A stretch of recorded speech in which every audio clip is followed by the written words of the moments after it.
8:40 here. How do you think Joe Biden is feeling right now? Just a hilarious picture, one of the funniest photos of the year. Joe Biden addresses the nation after Trump's victory, and the dude just can't stop smiling. Wow.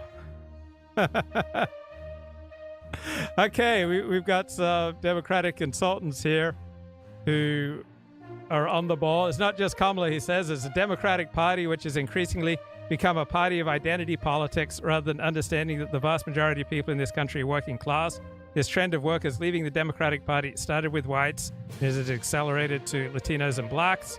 Democrats spend way too much time trying not to offend anyone rather than being brutally honest about the challenges many Americans face. I have 2 little girls.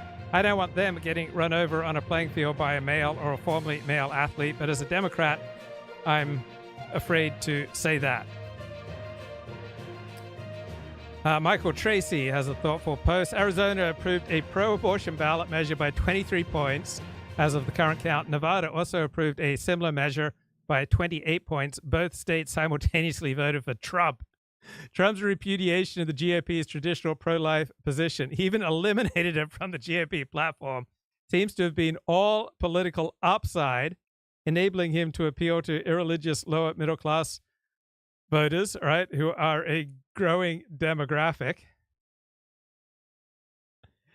who are skeptical of abortion restrictions, but not skeptical enough to deem it worthy voting Democrat because they're otherwise repelled by democratic cultural mores. Trump paid little or no price from the remaining core of virulently pro-life GOP voters, another indicator of the singularly powerful personality cult that Trump commands. He can openly repudiate what a major segment of his coalition claims to see as a non-negotiable moral and religious issue, murder of babies, and they won't penalize him in the slightest.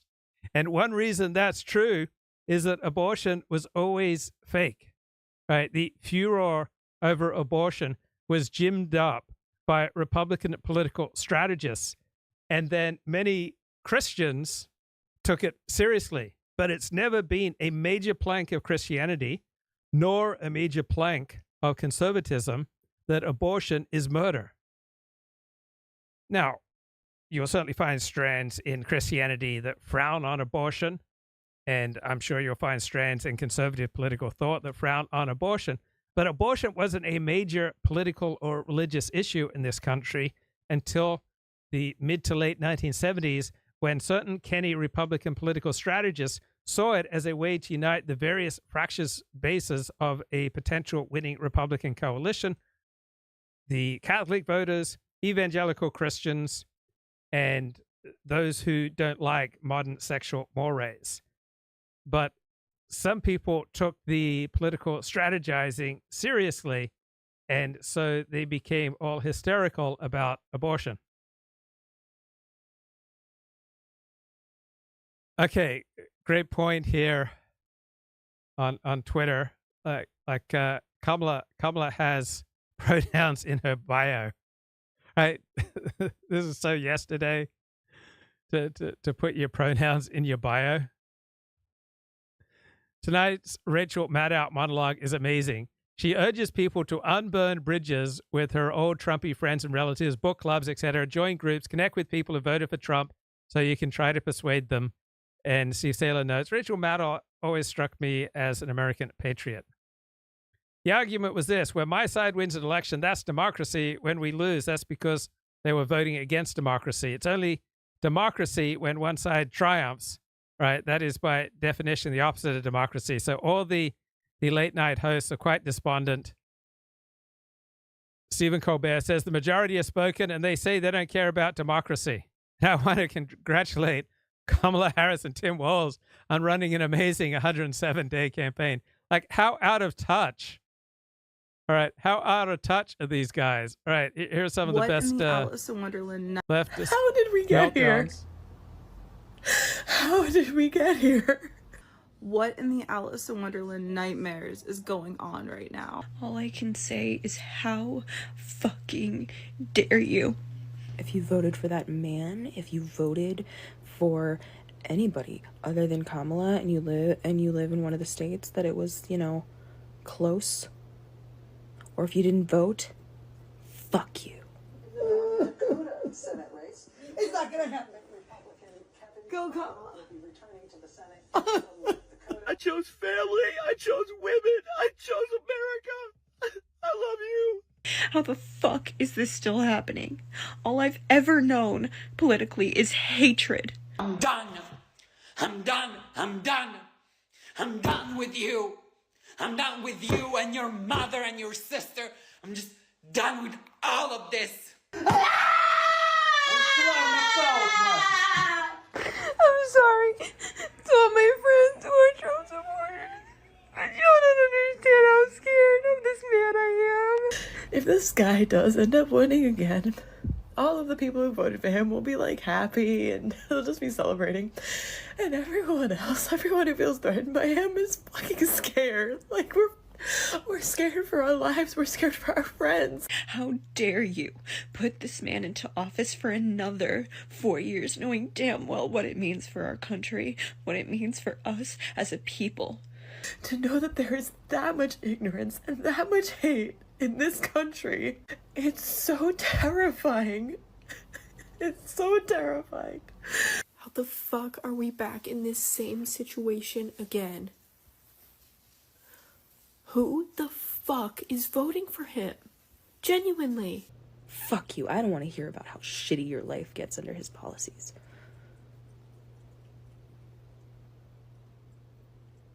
Live with that decision. Sit with it. Let it make you uncomfortable. Fuck you.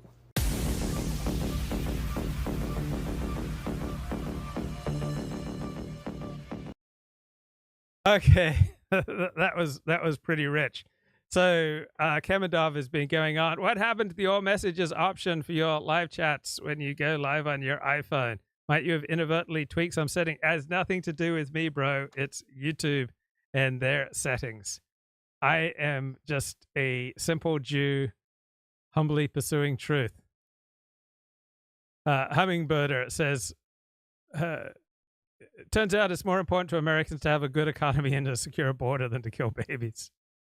Elbridge Colby tweets, it's very important to stress just for how bad the world situation that Donald Trump is inheriting.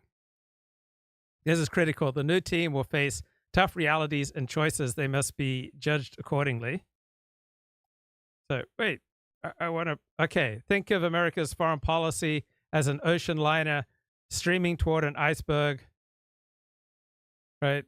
The existing administration have left us very, very close to the iceberg, heading full speed to the iceberg. To avoid it, dramatic action is needed. Plates will be broken. People will fall out of bed.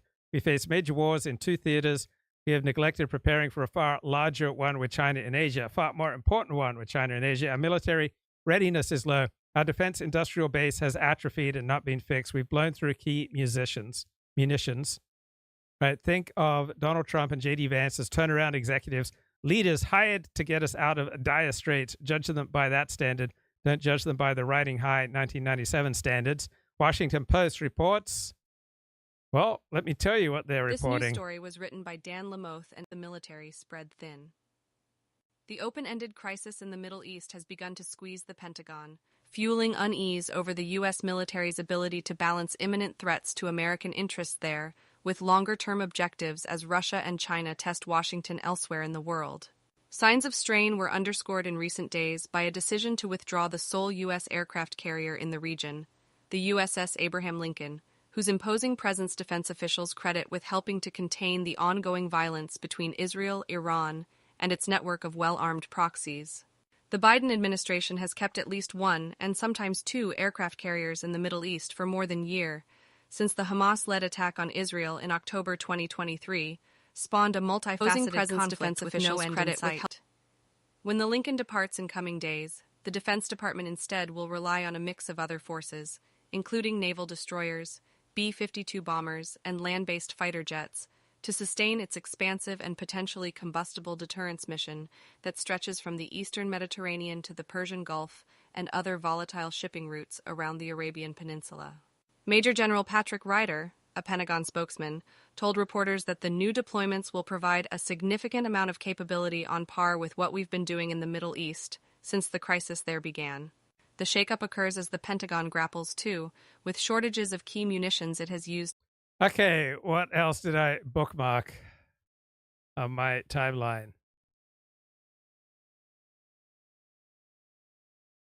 Okay, we witnessed a total meltdown on the Bulwark election stream last night. Voters are too stupid to even exist in this world. They're just morons who can't understand anything, right? The Bulwark, remember, these are anti-Trump, never Trump Republicans, and they blame the Biden administration for not doing enough lawfare to contain Donald Trump. I mean, I just okay. You can be reductive about these things, and I think that the lesson that Democratic primary voters will take from this, because we always talk about how voters are too stupid to even exist in the world. You talk about that. I don't. Bubble wrapping them all the time, that they would just fall into pits with spikes and sharks with lasers on their heads because they're just morons who can't understand anything. I mean, that's Jonathan Lost. He thinks that you are garbage. Lots of anger from Democrats who point out that Joe Biden passed loads of working class friendly policy left out of the discussion. Politics isn't just policy. It's also performance. It's also rhetoric. Many people don't realize the elite language and values espoused by many Democratic leaders. And then there's a complaint on X. Why are Gen X males the Hitler Youth? Response, you should have left the video games alone. Clay Travis notes gambling markets got to 95% certainty. All right, hours before the New York Times needle. Project 2025 mandates that if your smoke detector batteries go off for more than 24 hours, you get sent to the asteroid belt to mine platinum. All right? Did you hear that, Kip? You're in danger, bro. Jared Kushner, a man lacking any qualification for the task, was more effective in advancing U.S. interests in the Middle East than the entire U.S. diplomatic and intelligence infrastructure during the Biden administration. All right? Biden's foreign policy team has just received tongue bathing from the entire mainstream news media. And they sounded incredibly competent, but the reality of their actions was just awful. Oh, so the gender voting gap in the recent election was just consistent with the historical trend. It showed no significant change. Everyone I know in New York, including Nate Silver, is remarking on the radical difference between today and the day after the Trump victory in 2016.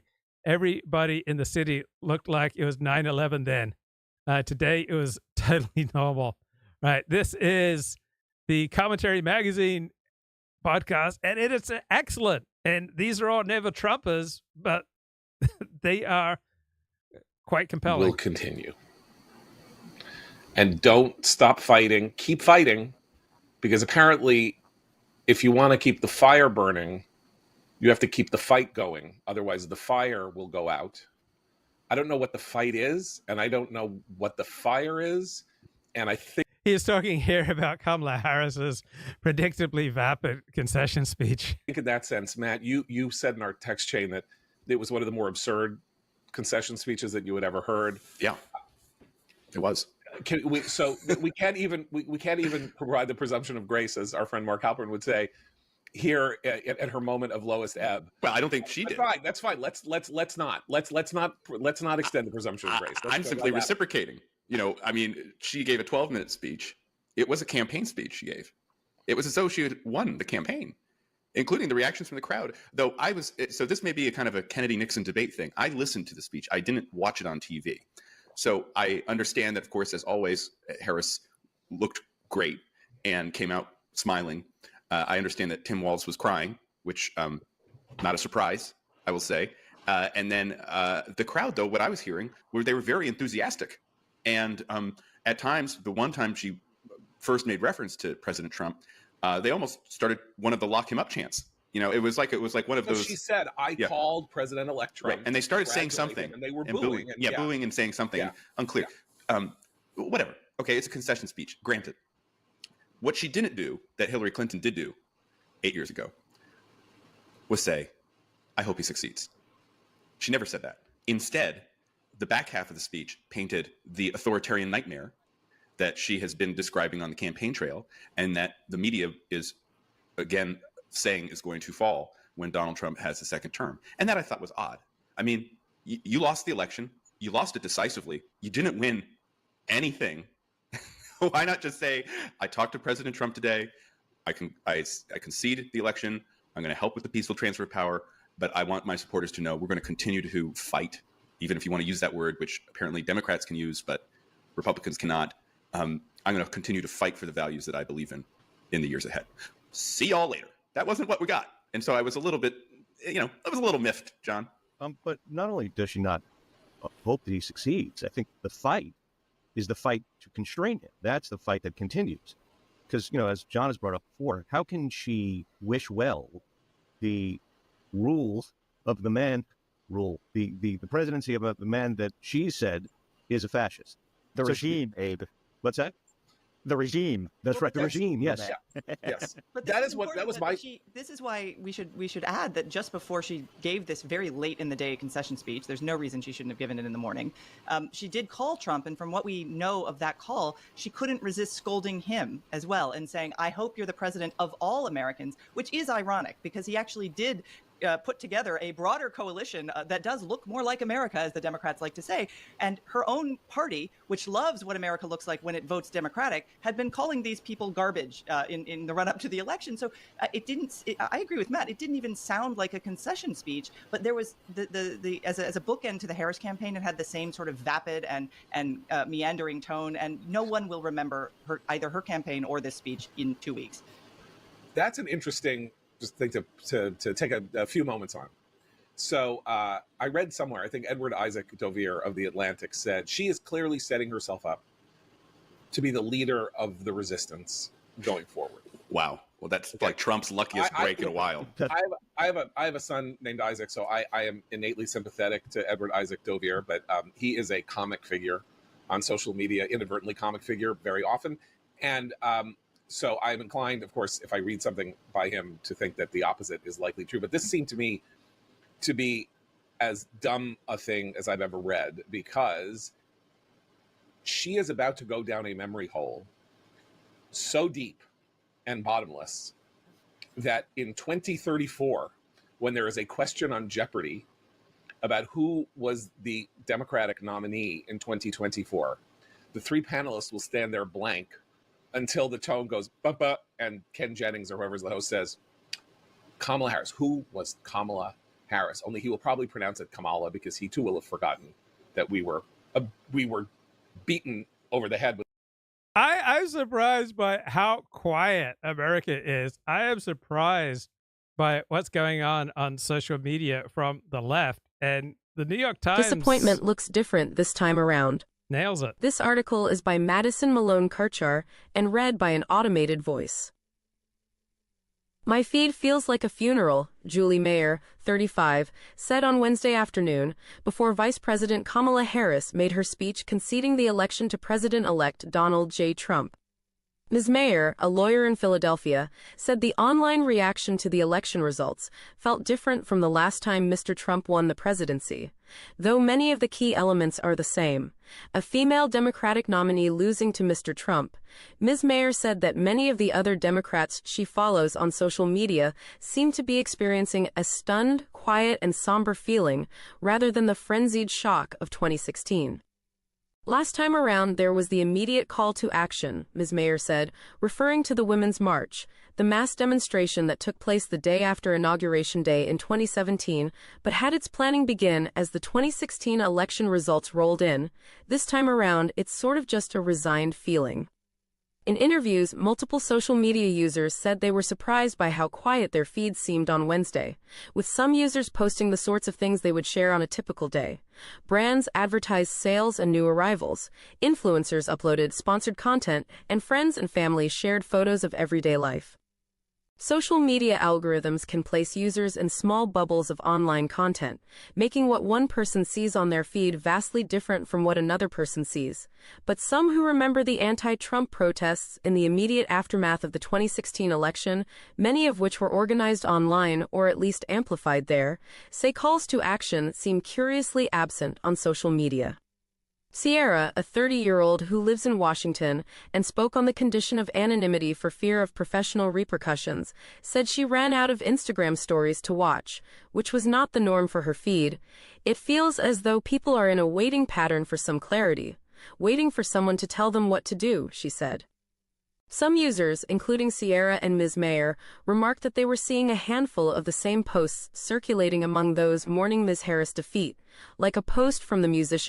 I mean, come on. Are you not entertained? Are you not shocked? Are you not surprised by how gently the left is taking this? By the lack of riots, the lack of hostile reaction. It surprised me.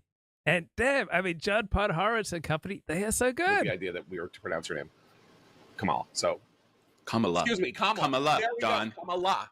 God. Kamala. So among the many memory holdings that we are going to have is, of course, Kamala Harris.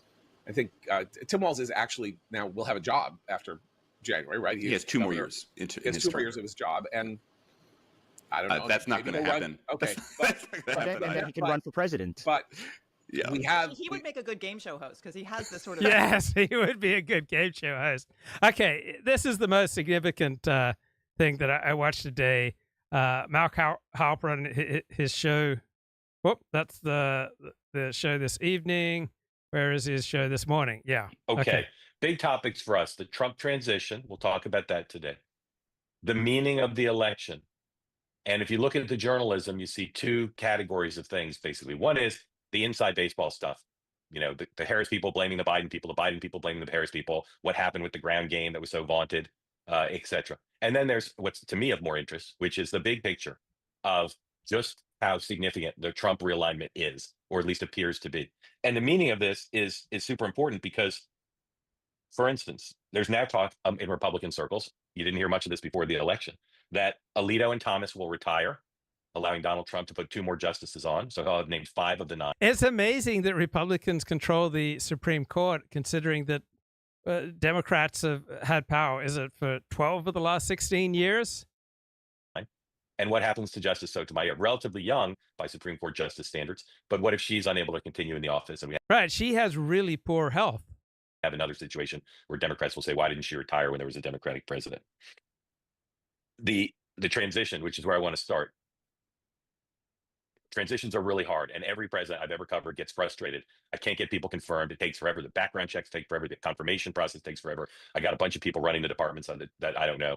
And even getting the White House staff organized, which doesn't require Senate confirmation, is difficult. If you look at the people around the Trump transition, he's superstitious, and it was a weird campaign, so he didn't start. They didn't do as much work, and they didn't engage with the government apparatus that's supposed to help with the transition.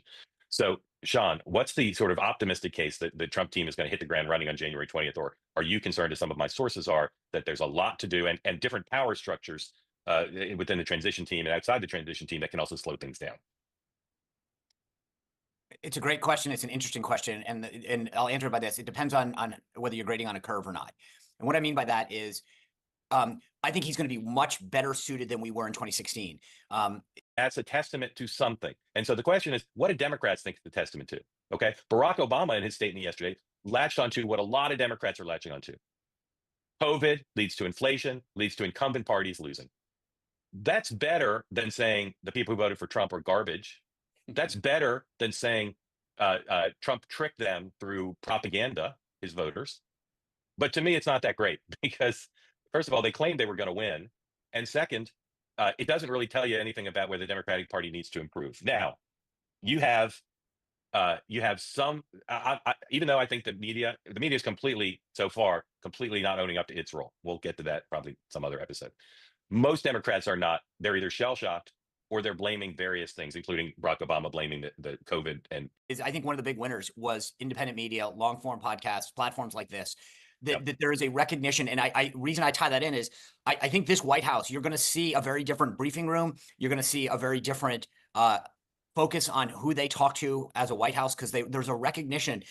Reagan really used local media at the time a lot effectively, and I think you're going to see independent media, long-form media in this administration get utilized for the first time the way that the Obama team used social media. Can I respond? Because I didn't speak up on this point. Because Mark, you said on earned media through the traditional media, Trump was just absolutely dominated with the press against him. Except for about a 6-week period right after Harris got the nomination, Trump dominated social media this election cycle. His army of meme makers and the 100%. to turn videos around, to drive a narrative of Biden was too old, then it was Harris is weak and liberal. They absolutely dominated that earned media. And I think some of it was organic and some of it was very well organized. I agree. I'm going to comment on what Sean said and Dan said, then we're going to get to your question. So please, if you don't have your hand up, if you've never been involved, raised before, we'd love to get you in today. So, and I agree, when the Clinton campaign came in, and I was Sean, and it's not just on the Democrat, on the Republican side, I believe, unless I'm forgetting in my addled state, we are going to go 4 years without the president of the United States or the vice president doing an interview with the New York Times or the Washington Post with a news reporter, right? So they're cutting out the traditional press too, to some extent. Right, talking about the Biden administration. And I agree.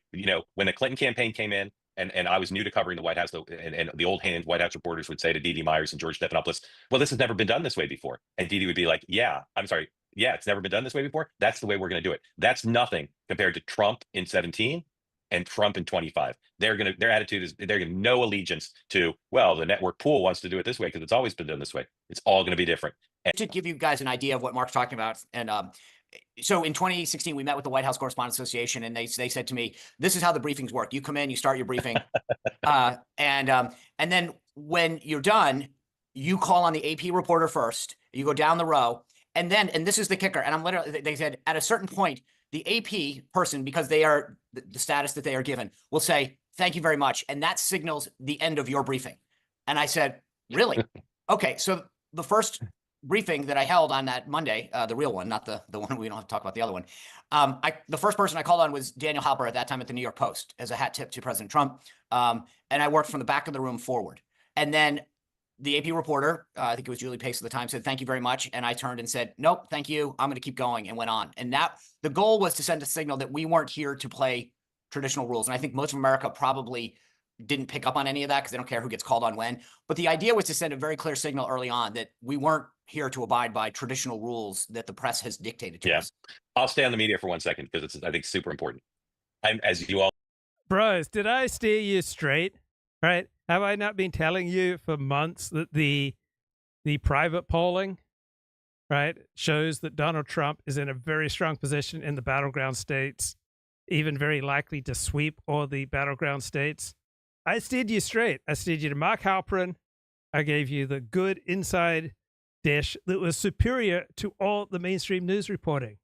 I got into detail from what I learned from Halperin on the difference between private polls and public polls, how both the Democratic Party and the Republican Party were getting the same results in their private polling. And that is that Donald Trump had a small but significant lead in the battleground states, and that this has been true for a year. And I told you, Mark Halperin's show is the best way to be informed about what's really going on with the election. I steered you straight, bro. All know a huge critic of how the media covered this campaign. But I also know that the New York Times is singular in America, in the world, really, because of the resources they have and the experience of their reporters. And I feel very torn. If I were Donald Trump's press secretary, I don't know that I'd give the New York Times a seat in the briefing room.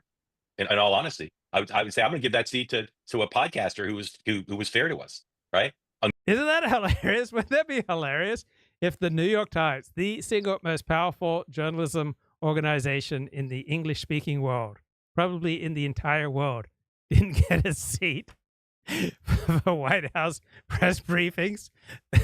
That would be hilarious. On the other hand, the New York Times is singular. And the New York Times, if it plays its traditional role, is one of the great guardians of the public interest. So it's going to be really interesting to see let's who gets seats, welcome who gets Elliott called Blatt up. back to the show. Elliott, how you feeling, bro? Oh, man, couldn't be better, bro. Just 10 out of 10. 10 out of 10. Amen, Salad bro. days. Yeah. How does it get better? Where? Oh, Where? beautiful. How? It's impossible. Where to start, man? Where to start? Yeah, let's start with two-way. So, yeah, two-way, I watched two-way today, and I noticed that their audience was 3.2K last I checked.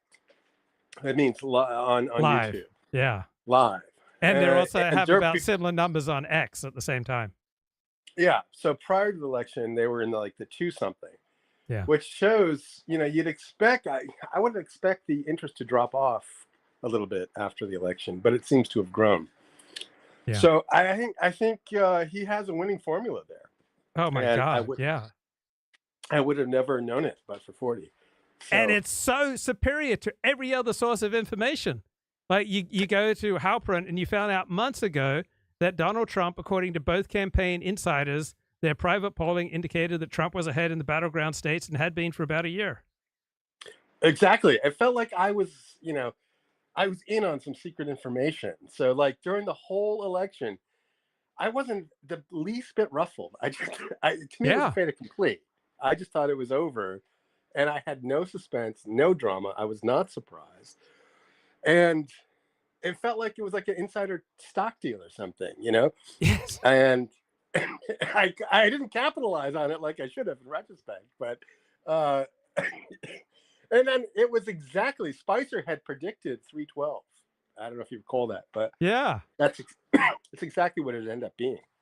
Yeah, So, I thought we'd know by 6:30 p.m. I thought it'd be clear that Donald Trump was going to win, and it was clear by many indicators. But like the election, returns basically unfolded as we've talked about, and Halperin was talking about for weeks. Yeah, it's amazing. I've never known this up until then, that there actually was a way to know. Like there is information out there that's better than other information. Yeah, the media keep telling us nobody knows, right? That's just such a cliche. Right. Nobody knows what's going to happen. It's a toss-up. But even Halperin sort of contributed to that because, yeah, he was always hedging his. I guess maybe he didn't because he didn't make any predictions. What he does is he relays to you what he's hearing, and so he told you for like the past 6 weeks that Republican political operatives, and an increasing number of them, are increasingly confident that they have this election wrapped up, while no Democratic political professionals have shown any such confidence. Right. So he's just reporting. He doesn't really make predictions. And then he tried to keep an open mind that, look, if female turnout surges to, unprecedented numbers, Kamala Harris could win. But I thought he did an excellent job just relaying to us what people were telling him, and that allowed us to make up our own decisions. So when we heard Halperin and we heard that no Democratic professionals were confident that Kamala was going to win, while many Republican professionals were confident that Trump was going to win, like we were able to deduce from that, Trump's going to win this thing. Yeah. It was a fait accompli, and it's amazing. Like it just makes me think about my whole. It makes me think like, well, my self-doubt. Like how an event like this comes into play, and it ultimately brings your own sort of self-respect or your own self-confidence into question, and how you navigate that. So like I was always thinking that Trump had an edge, but I couldn't like be boldly declarative and think he's not only going to win, but win in a landslide. I couldn't like cross that particular bridge. Yeah. But in the future, if I had access to the same information, I could make a lot of money making big bets. And it's like you're being gaslit by the news media, in that they kept pushing that this was a 50-50 election. They kept pushing that nobody knows who's going to win. And they keep pushing that it's just an absolute unknowable mystery why pollsters can't say correctly. And, why do the polls keep getting it wrong? Well, the polls aren't getting it wrong. The comparatively inexpensive, shoddy public polls are getting it wrong. But the expensive private polls have been getting it right for a year, and they never make such an elementary distinction and explanation. It's like journalistic malpractice. Like professionals know what's going on, but the news media from CNN to New York Times doesn't tell you.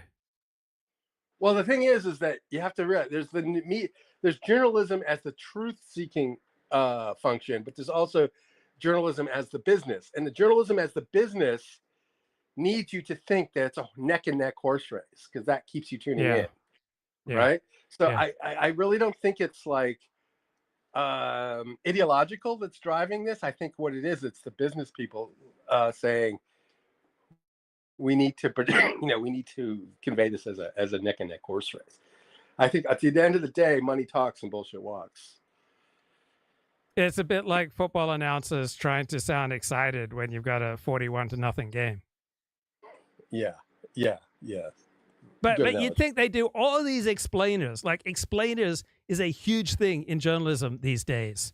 You get it in TV news, you get it in print news. Explainer, like, explain why the polls were wrong, explain this, explain that. You'd think that they take a little bit of time and explain the difference between private polls and public polls, that when you spend 20 times, 50 times as much money on a poll, that if it's done by a professional, you're going to get far more accurate results than if you do a comparatively shoddy, inexpensive cut rate version for a public poll. It seems like such an important issue that they should be explaining, and why political professionals knew for the past year that Donald Trump was overwhelmingly likely to win this election.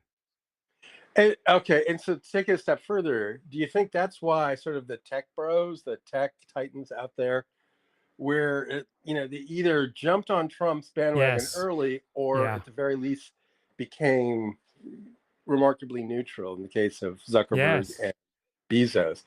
So they were told by cognoscenti, like, this is what's going to happen. So they, in fact, knew ahead of time and acted accordingly. Yeah, the billionaires, right? The billionaires have access to the best information. Also, I noticed that foreign leaders were aware approximately a year ago that Donald Trump was likely to sweep back into the White House. Like, people from leaders of Europe, of Japan, China, all over the world, they were prepared for Donald Trump to win. They were expecting a Donald Trump victory. Yeah. In retrospect, it's abundantly clear to me, but it's amazing when you're sort of caught up in the moment how your discernment can be, muddied and fogged. You become slightly occluded. But yeah, this has been very eye-opening for me. It's strangely dispassionate at the same time. Yeah. Like, I was remarkably calm, and the only thing I took away from it was like how much I enjoy Twitter. Like, yes, what joy and ecstasy Twitter is. It's like this constant stream of nectar. Yes, I mean, we got free speech back. Yeah, say it again. We got free speech back, and I love how the media describes Twitter prior to Elon Musk buying it. Did you realize it was nonpartisan? It was just straight down the middle with its codes prior to Elon Musk. It wasn't like they were tilting the playing field, banning you if you don't use the correct pronouns for transgender. No. It was just strictly nonpartisan prior to Musk. Yeah, it's so funny. Like, the whole leftist worldview just requires that you be in this kindergarten, this fenced-off safe space. And like, the safe space mentality extends into all spheres. And they were truly apoplectic when Elon took it over. And now I understand why, because there's a strong case to be made that Elon was probably responsible for 1 or 2% of the margin. Yeah. You can make that case, as it's pretty unknowable, but fun to witness nonetheless. Oh yeah. And I'm surprised by the quiet and the muted reaction on the left by the elites, there's just no rioting, virtually no rioting, but no screaming, with exceptions. You can go hunting for liberal tears, but overall the mood on the streets, even in a heavily democratic city like Los Angeles, is just calm. Yeah, and I can't say I'm unsurprised by this, because it seems like, last time, in 2016, Trump was an utter surprise, and so therefore there was a lot of high emotion. This time, at least for the past 4 years, if not the past 8 years, they've been sort of slowly like bleeding out this emotion. And so when the day finally came, there was a part of them that was already prepared and resigned for it. They just couldn't muster the outrage that was necessary to be, and they had the memory of their sort of silly protests being utterly futile, it's accomplishing nothing. And there's nothing more embarrassing than going to a political protest, acting like a buffoon, and then coming home with absolutely no results. That in itself provokes a certain degree of introspection. And I think once you've gone through that process once, I think your appetite for doing it again is substantially diminished. Yeah, they just don't seem to have the enthusiasm to do the hysteria at the level that they had it previously. You have to, you can't just run on a 10 out of 10 level of hatred and fear for 10 years straight. Right. So it'd be interesting to hear if there are those calls for, well, it's time for Trump to reach across the aisle. These calls for moderation and conciliation and negotiation and moderate. Is moderacy, is that a word? Moderation, yeah. Moderation, yes. And I don't know if those, if in the coming days, I'd imagine we'll start hearing about that stuff. And the question is whether or not Trump is going to accede to those requests, or if he's going to go, he's going to remember all those slights, all those depositions, all those court appearances, and just say, no. He never wanted to campaign with Nikki Haley because he didn't like her. And so it probably would have been strategically and politically smart to help him with female voters, but he never would campaign with Nikki because he just didn't like her. Yeah. So I don't know. I don't know. As like angry and despondent I was 4 years ago, which I can't imagine it was like 4 years ago, so it feels like yesterday. I can't imagine 4 years have really elapsed, which does tell you how fast time actually does go by. But what a ride. What a ride. But so it's going to be interesting to see how J.D. Vance emerges and what prominence, what level he, how high a profile he takes, and if he's going to be sort of set up for, as Trump's successor. And, J.D. Vance, a case can be made that he was, at the very least, alt-right adjacent, for part of this upbringing. He followed Steve Saylor on Twitter. Yeah. So the question is, are some of those ideas, is it really, is it possible that this sort of internet movement is actually, at the seat of power now, Yeah. His moves are going to be very interesting to watch. Anyway. Yeah. Good times. Well, I think that's about all I got, bro. Okay, bro. Great to catch up with you, man. All right, good to talk up. All right. Happy times. Happy times. All right. Shalom. Blessings. Shalom. Blessings. And then who gets interviews, who gets access? Because vindictive White Houses of both parties, and make no mistake, the Biden communications operation was as vindictive as any I've ever heard of. They can say, well, you know what? Well, yeah, you can have a seat in the briefing room because we don't have that fight with the Correspondents Association. But maybe you're not getting all the email alerts about briefings. Maybe we're doing backgrounders from the Treasury Department and you're just not invited. Very easy to do that. And in some ways, it's vindictive and petty, and it can be ideological. But I'll say again, for the sake of sanity and human nature and fairness, why should these organizations that did their best for 4 years to keep Donald Trump from winning, why should they be given priority in their access to cover the White House? I ask that rhetorically because, again, I guarantee you that the Trump administration 2.0 will do things that the Correspondents Association and some of these big news organizations will say, oh, how dare you? And again, how dare they? How dare they? And I think part of it's not an either or, right? So, it has to be a both. And this is true when you ask me about where Democrats should go and who should they put forward. I really hope there's a lot less focus on Meet the Press and a lot more focus on how to win over Charlemagne God and his audience. Yeah. Because she fell into that trap of you got to talk to the press, you got to give CNN an interview. And by the time they moved on to podcasters and everyone else, early voting had started. I think that look, when I went into, we had it's interesting because there was this, here's how the setup works. Here's how you have to structure things.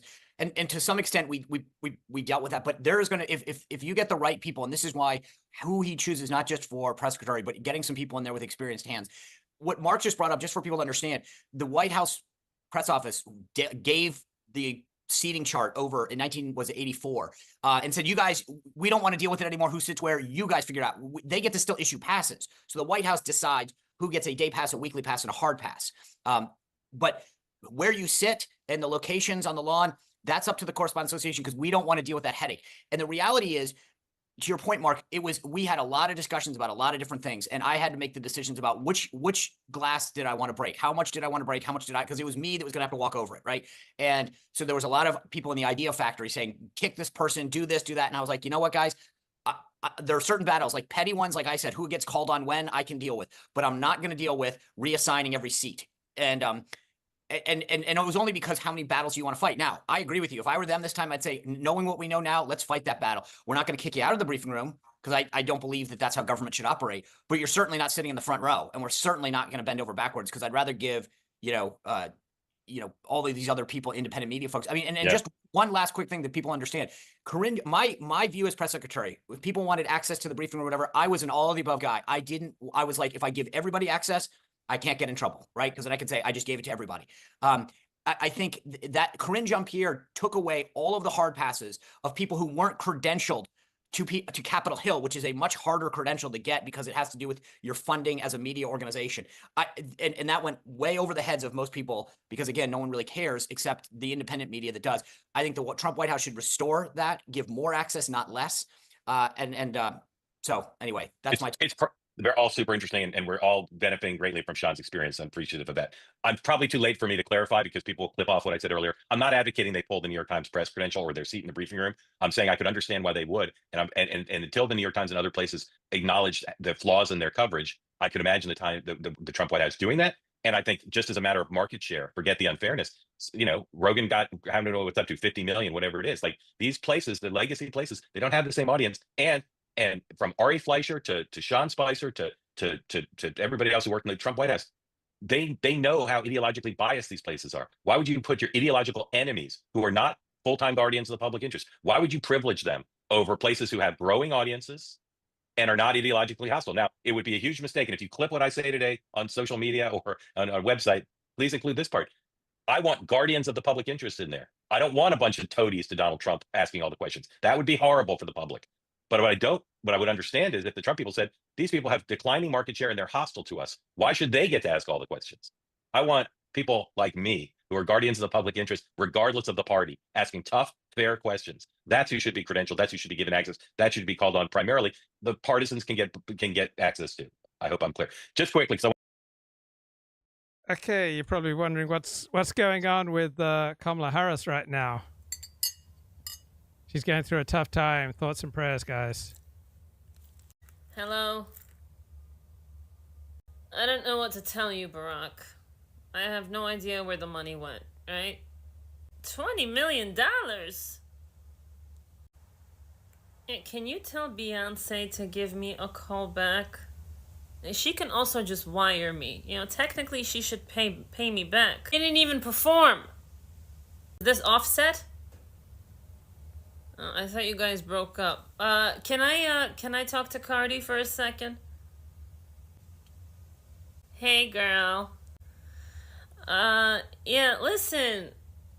So here's the thing. I didn't get elected. You didn't help me get elected, and you said you would. So I think that, you should unburden that and give me my money back. Don't hang up on me. I will dog walk you, bitch. Hello? Hey, girl. And this is Big Sister General.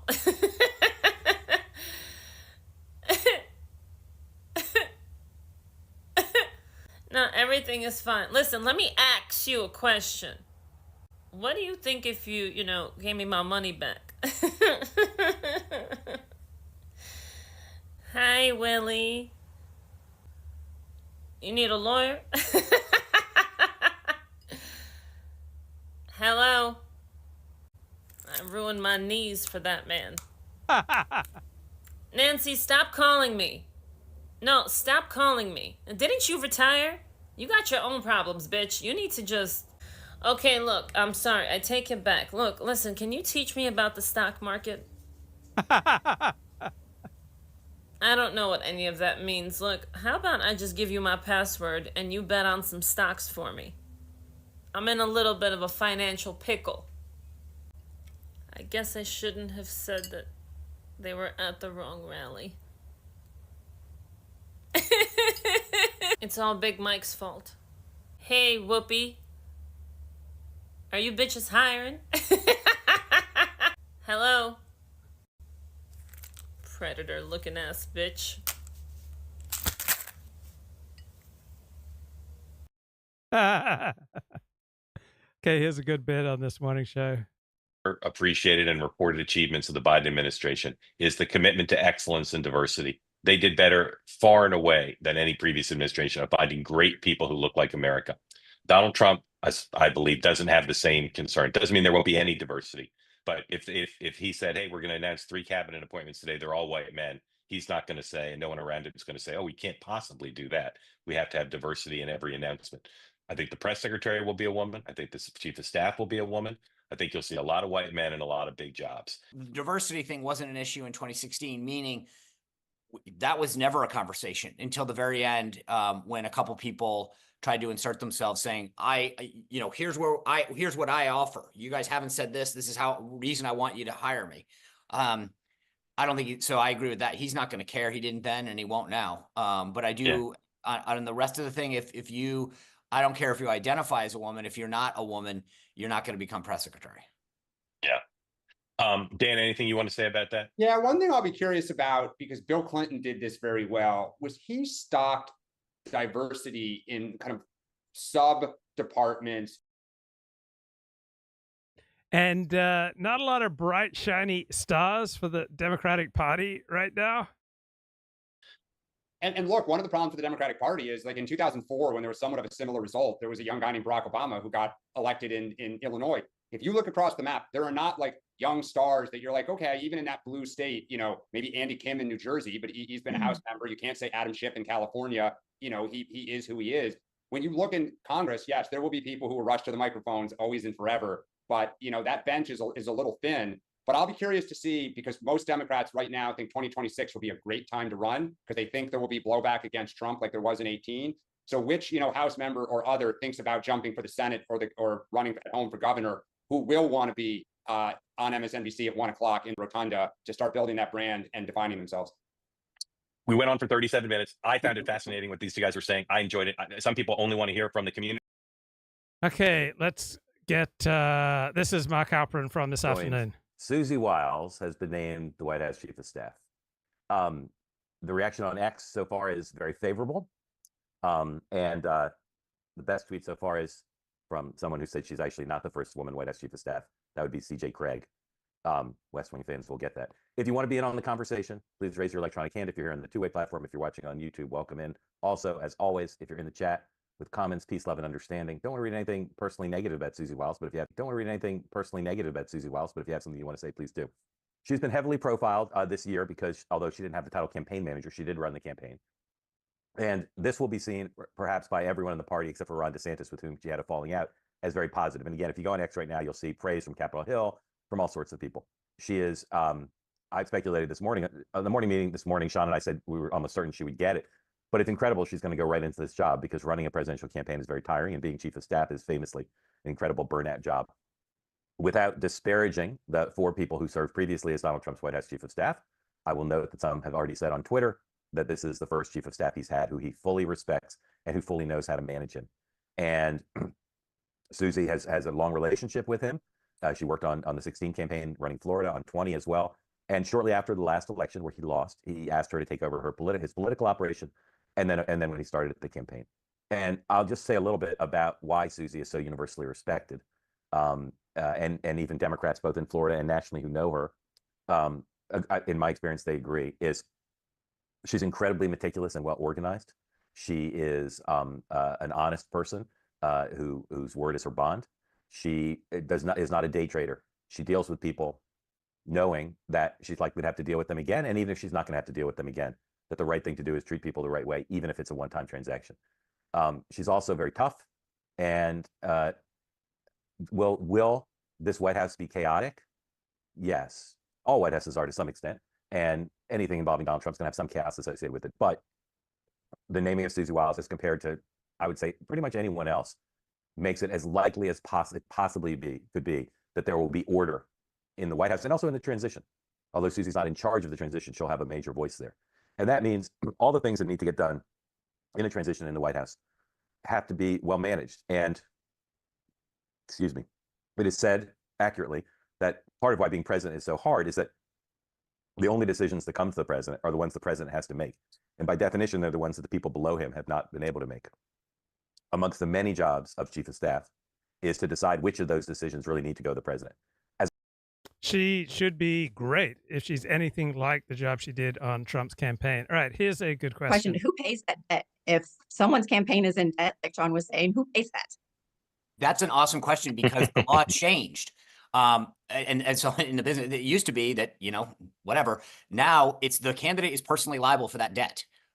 So that's why it's a really great question that you just asked. The law changed. And so there are a lot of people who have run in the last couple cycles that still owe a lot of money. And the way it works is, so, I have a mail business that I'm a partner in. If the debt goes over, a lot of times you'll try to make a deal and you'll go to your vendors and say, hey, look, we're out of money. We're going to keep raising it. We can prolong this for a while. We owe you $100,000. What if we give you 60 in the next 2 months and you'll cut a deal? And you say, fine. There's also the element of, you've got this FEC compliance, so that you've got to be careful about what you give away because there's a legality to this as well. So it's a really interesting question that you're asking that is a combination of business and law of what you can. Now you can't just give it away without reporting it. I mean, but then there's the corporate piece of this. So great question. And that's the problem with candidates is that they're on the hook and they go, so now you've got her and second gentleman probably like, hey guys, what's going on here? They'll try to raise it. They'll send out fundraising appeals and, hey, help me retire the debt, or I'll host a fundraiser of some sort. But and then they'll cut deals with their vendors. One more question. Oh, I'm sorry, Dan. Dan's the finance guy, by the way. It actually used to be a strategy of people who thought they were going to win, because once they got in office, and you don't traditionally raise as much the first 6 months for a House member, the first year for a senator, up in 6 years, you would raise that down. So you would intentionally go into debt. Like people, this is always true in primaries, because not to get too into it, you have two separate accounts, a primary account and general account. And you would strategically say, because certain donors would not write to you if you had a primary, or if you were going against a challenger, the business community historically would not want to support you. I don't know how much they're in debt, John, so I'll have to look this up, but they must have thought that perhaps they were going to win and they would just pay this down, and the DNC would kick in. I want to know y'all's take on if Obama's influence over the Democrat Party is pretty much done. When he was out on the campaign trail and he was blatantly repeating, like, the very fine people, the stuff that had been very well debunked by both the left and the right. I just feel like, he had kind of a hold on it for a little while, but I really feel like it's waning. And who's going to be the next, I don't know if it's a legacy Democrat, but that space feels kind of empty, and like the whole party is kind of clamoring, trying to figure out, what comes next and who comes next. But I do think that they have to figure out, like, a platform like this, the heartbeat of American people, because I really feel like they completely missed the mark on what most people care about in this entire election. I think you were all, and I love hearing from you guys, Sean, I think it's great, a little bit too plugged in and too reliant on historic ties to establishment media. And talked before about being more plugged into what's going on in Substack. Had people looked at what was going on in Substack from about 2 to 3 years ago, you would have seen this coming a mile away. People saw this coming in the Black community and the Latino community and the younger community. It was coming from a mile away, and people just refused to look at it. This in turn ties into the comment that I think you guys rightly made as to what is the future of the press corps going to look like. When you look at institutions like CNN, which is almost bankrupt, MSNBC, I mean, the horrific coverage. I wonder who's going to be out in front. I think Joe Rogan, I think Ben Shapiro, I think some of the equivalents on the left have far more coverage, growing faster, are listened to and believed far more than all right, Roger. Okay, Roger, hold on. We got it. Sean, and then Dan, respond to that. I just say, it's an interesting thing that you bring up. I gave a speech at a Florida International University, I don't know, 6-7 weeks ago to their journalism school. And one of the professors said, what do you think about how journalism is dying? And I said, it's not dying, it's flourishing. Go to Substack. Look at Barry Weiss and a lot of these folks who have left. And here's a great tweet. If anybody wins a Peabody Award for coverage of this election, it should be Mark Halperin. Mark was first on Biden dropping out. He provided realistic, well-sourced information about the state of the race. Nobody who followed two-way was surprised by the outcome on Tuesday. CNN on the right and the left, or just traditional journalists that just care about Tom LoBianco. Okay, let's from bring 24 Kip site. back to the show. Kip, what's going on, man? Not too much, man. Thanks to you, I wasn't surprised either, but I wasn't surprised. Good. I was just gonna ask you, on some levels, Trump's kind of inheriting a shitstorm. I'm wondering what the average 58-year-old man, if you don't want to speak personally about yourself, what does it take to get by out in California, in LA County, average 58-year-old guy? What's he need to make in the course of a month these days? Just to pay his rent, you know what I mean?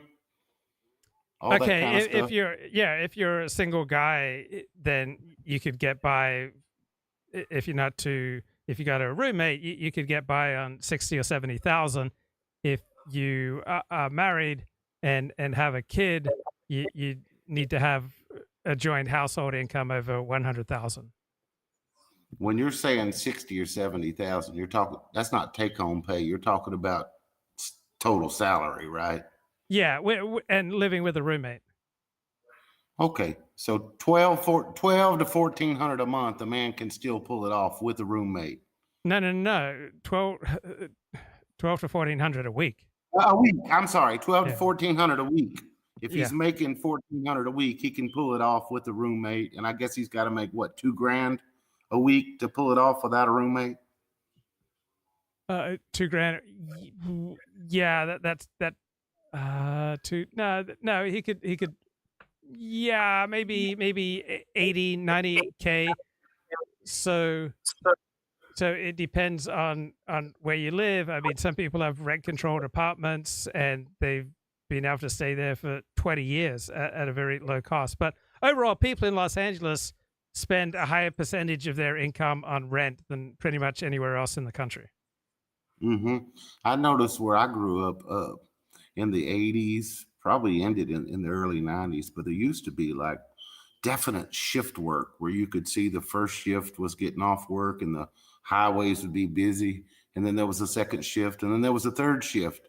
And then sort of like one by one, the shifts died.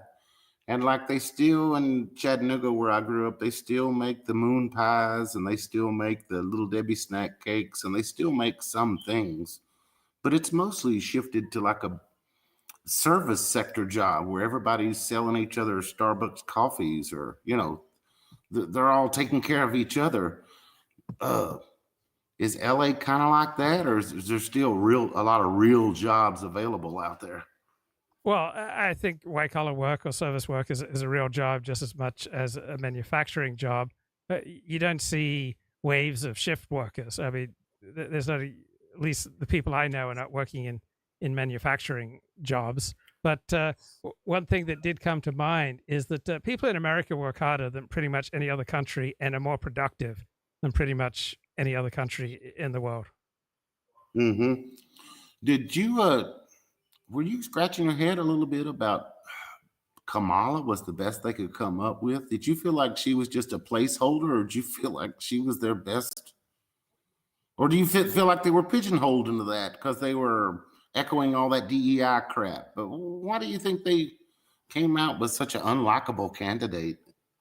Right. I don't think she was their best candidate. I don't think she was in their top 10 or even their top 25 of best candidates. She was a affirmative action hire. And because the Democratic Party is overwhelmingly the black party, nobody felt bold or strong enough to force her to compete for the job. So she got it by the default logic of the affirmative action crowd. But she would not have been among their top 25 most effective candidates.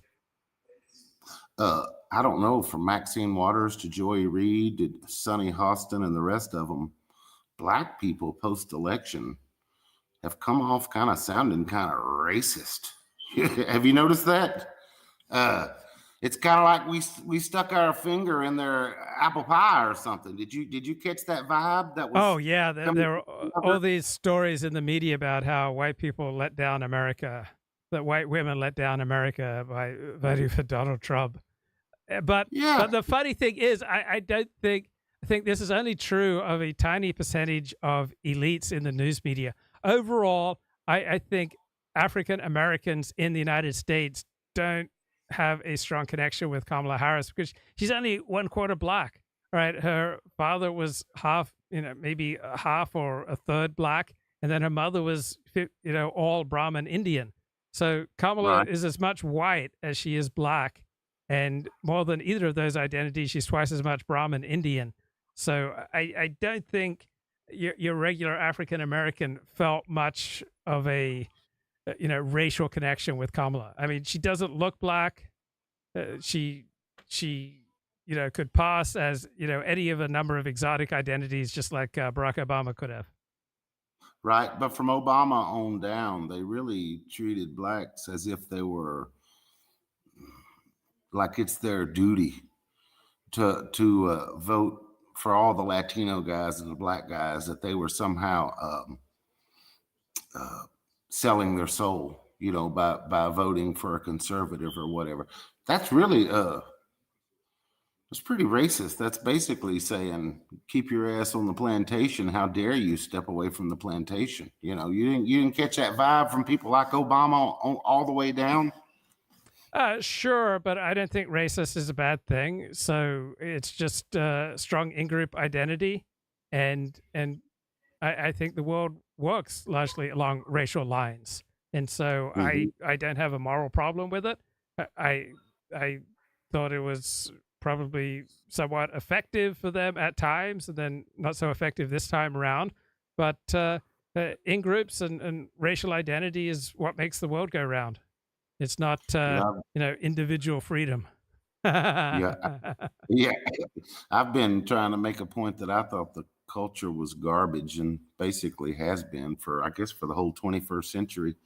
And maybe I'm right, maybe I'm wrong, but the cultural figures, the Cardi B's, the Beyoncés, they all lined up along all the spectrums. They all lined up, whether they were ball players or singers or Hollywood stars. They all lined up, and Trump was just left with the leftovers, the crumbs, and it seemed to matter very little.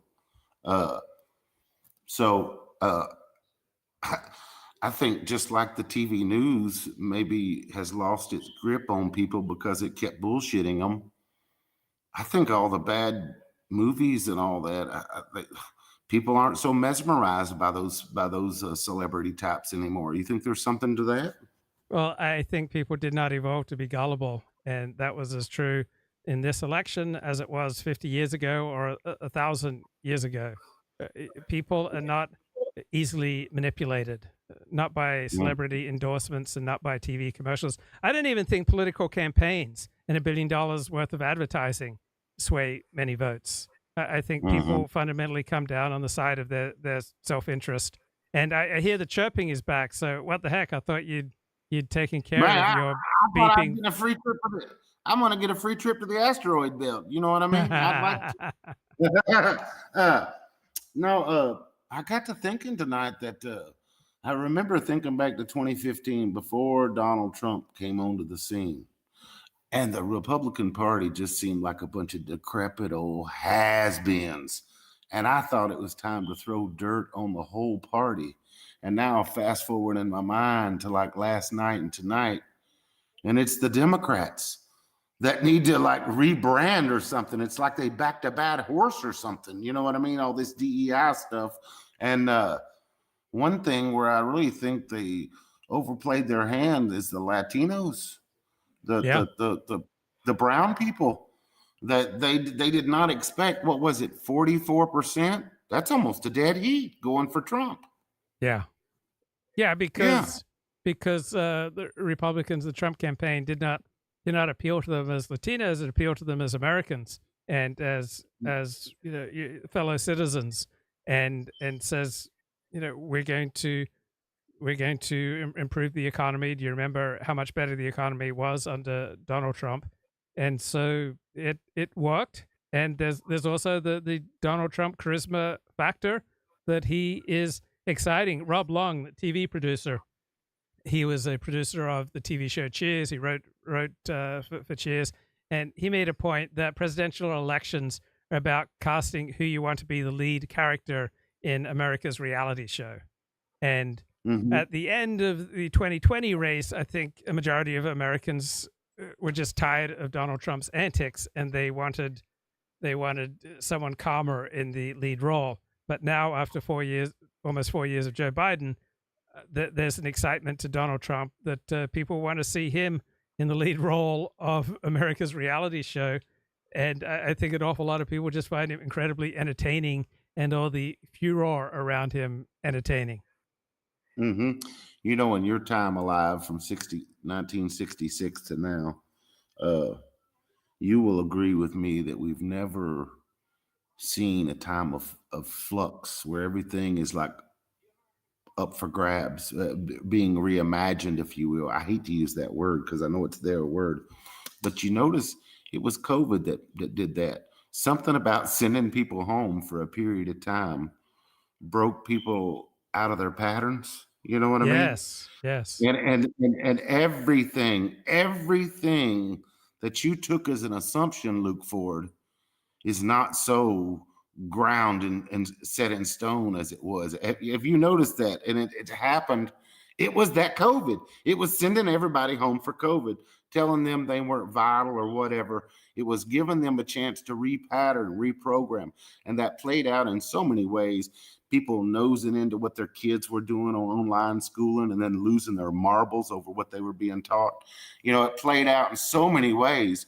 But that might be the gift that keeps on giving, both good and bad, for the next decade. It's like a volcano of change that's just seemed to come out ever since that COVID. Can you say a little bit about that, or am I barking up the wrong tree? One thing, there are many dark sides to this too, in that when people have difficult, demanding disciplines, and then COVID comes along and breaks them out of having to follow their disciplined routine, they often never go back. So I think there's been a substantial drop in religious attendance, because that was a discipline that people had taken for granted over the course of their life. And then when they were forced to stop attending religion, millions and millions of Americans have not gone back at the same level of intensity or frequency. And I suspect it's probably true with some volunteering opportunities, some communal commitments, a whole bunch of really good and honorable things that people were doing prior to COVID, they got out of the habit of doing. And so there's probably a lot of drop in attendance in civic organizations too as a result of COVID. As Trump picked up these people, Elon Musk and all these people, we know Elon was a vital piece of the puzzle, because X, of course, I'm not on there, but you've told me that's the way y'all are able to like transmit information and not get stifled by the corporate machines in social media. But who else besides Elon do you think maybe was a couple of his MVPs along the way to help seal the deal? Was there others? Was it the picking of J.D. Vance? I mean, who was? No. The most important person was Susie Wiles. She is that rare person who Donald Trump respects. She set him straight very early on. You cannot speak to me that way. And he respects her. And this was a more disciplined and on-message Donald Trump than one we've seen before. So I think that his campaign chair, Susie Wiles, who will be Donald Trump's chief of staff, is the most important person in this election aside from Trump. Okay. And do you have a particular pecking order that Luke would like to see the Donald, roll up his sleeves and get started on? What's like the big couple of things that you're going to be watching for to get things fixed? Executive order, undoing Biden's executive order, forcefully integrating boys into girls' sports and girls' locker rooms, undoing all of Biden's executive orders, particular attention to immigration and shutting down the border. I think those are the things that come top of mind. And then I hope that he puts more priority on competence for the people that he appoints. So I'm less concerned whether they're liberal or conservative, they're MAGA or traditional Republican or non-political. I just hope that his team puts a priority on competence. To me, that's the most important trait. in Mhm. people who are going to go to work for you. Does Luke Ford think? Because I think a big problem is this hamburger meat that's being produced by the higher education, and they all seem to be corrupted. With that DEI thinking. Is there anything a Trump or a JD Vance can do to roll that back? Because Well, otherwise, probably, but there are important trends there. Even if they do nothing, that men won't go to low prestige schools. That overwhelmingly it's women who go to the low prestige colleges and the for profit colleges. Men either want to get into a great college or a great college for them, or they don't want to go to college. So men will drop out of any feminine dominated institution, and colleges are increasingly feminine dominated, except for the most elite ones. last thing I wanted to ask you is, along the way, did Donald Trump promise to deport illegals? Yes, what was his yes, promises? millions. Yeah, he promises to deport illegal aliens. And the good thing is that for every one that he actually deports, 20 will self-deport.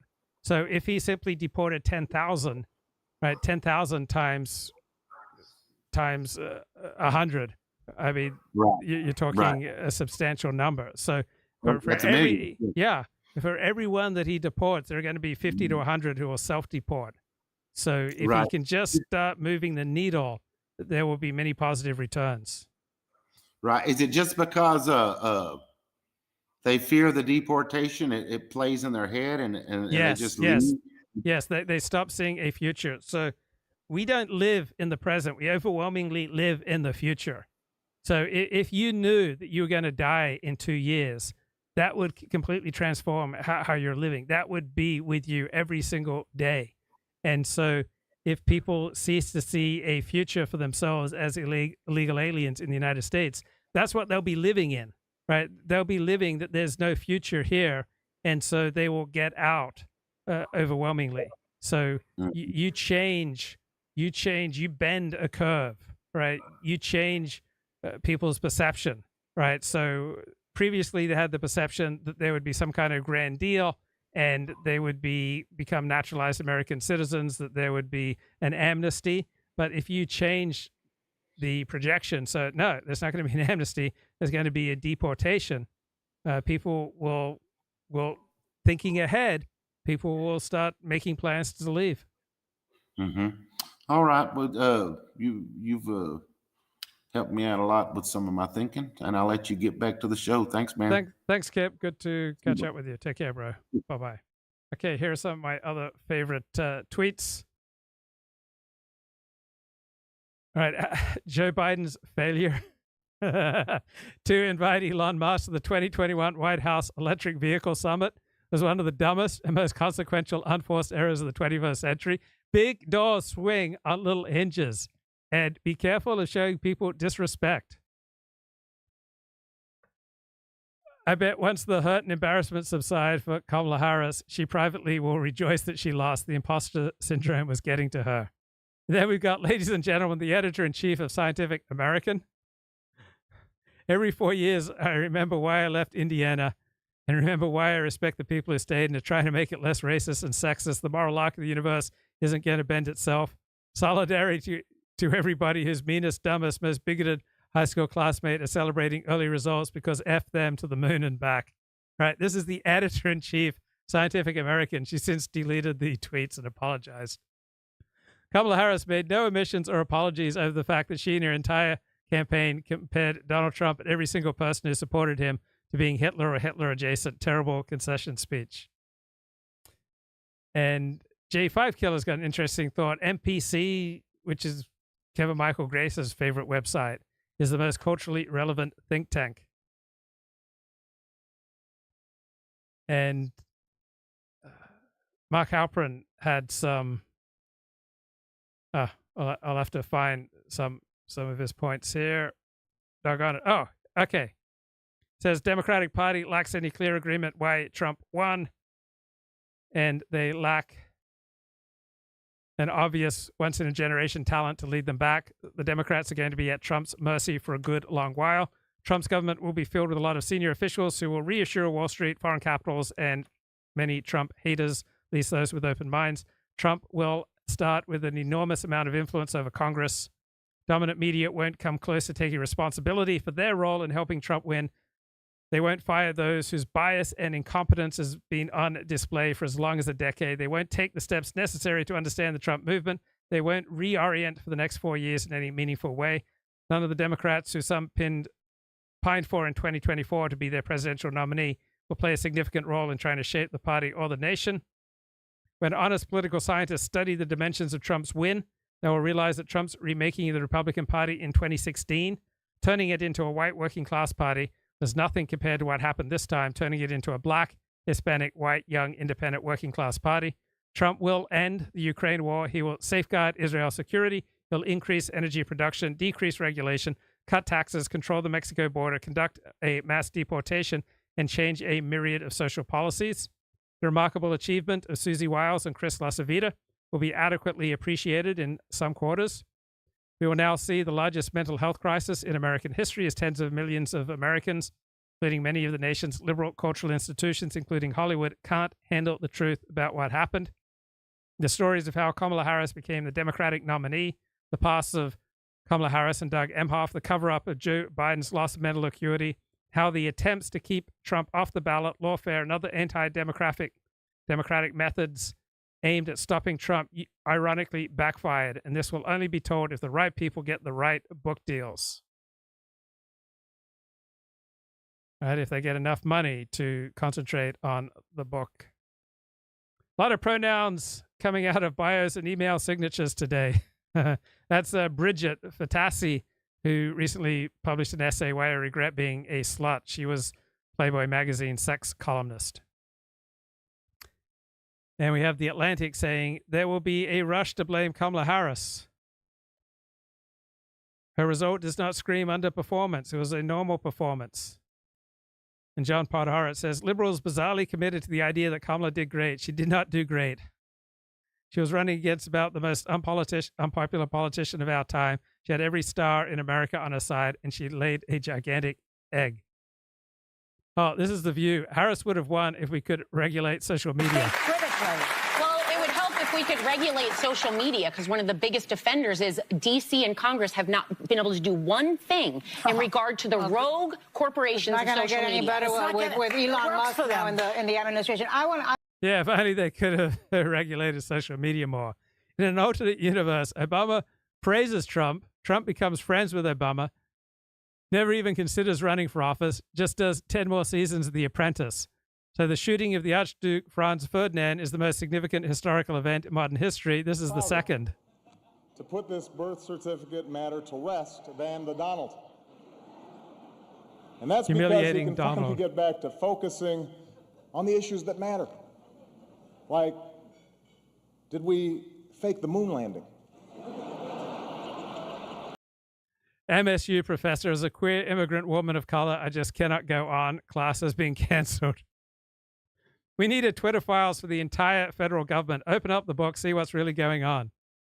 California leftists, we won't prosecute misdemeanors. California voters, oh, okay, misdemeanors are felonies now. Britt Hume on Kamala Harris's future. Relate to that.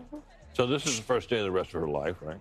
Mm-hmm. Is when she leaves office, she's not going back to the Senate right away. She's a private citizen. What future does she have? What would she have to do? How should she start this moment if she wants to have a future in politics? Well, first of all, defiance. Would that work? Do we think that the candidate that we saw, not only in 2019 but throughout this process now, could be a successful candidate anywhere? Because this was a historic loss. I mean, historic. Right. I think the answer is no. From the Democratic Party, I don't hear her name anywhere talked about in the future. And not only is this the first day of the rest of her life, this is the first day of the 2028 Democratic primary. And there are lots of governors and senators. I know, I'm sorry. Can we take a couple days? But, you know, that's... It was still Christmas. That's how quickly she'll be forgotten.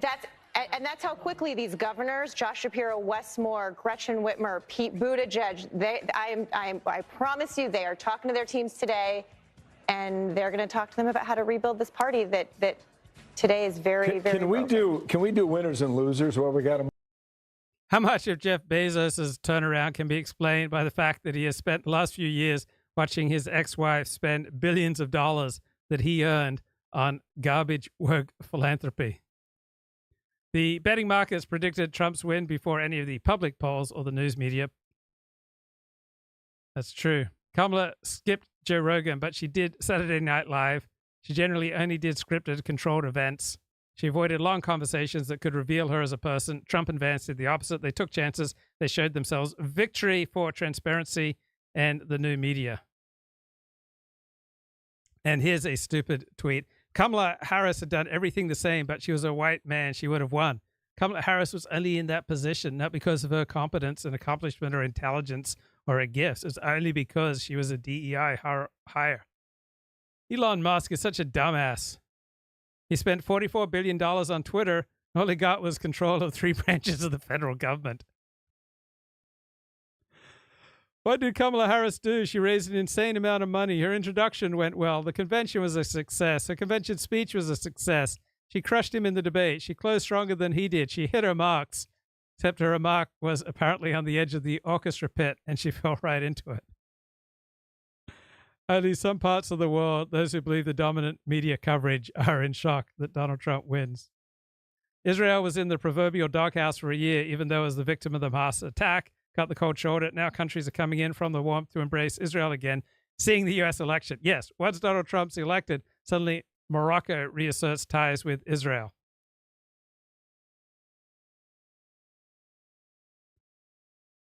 All right, while there are many decisive, effective actions a new presidential administration can take on day one to halt and reverse the gender identity hostile takeover of laws, schools, and institutions, it'd be a travesty if we don't insist that a newly GOP-controlled Congress cement reality over identity via federal laws, starting with the simple premise that any falsification of one's sex for any reason in any context by any government or institution is invalid and violates the terms of federal funding.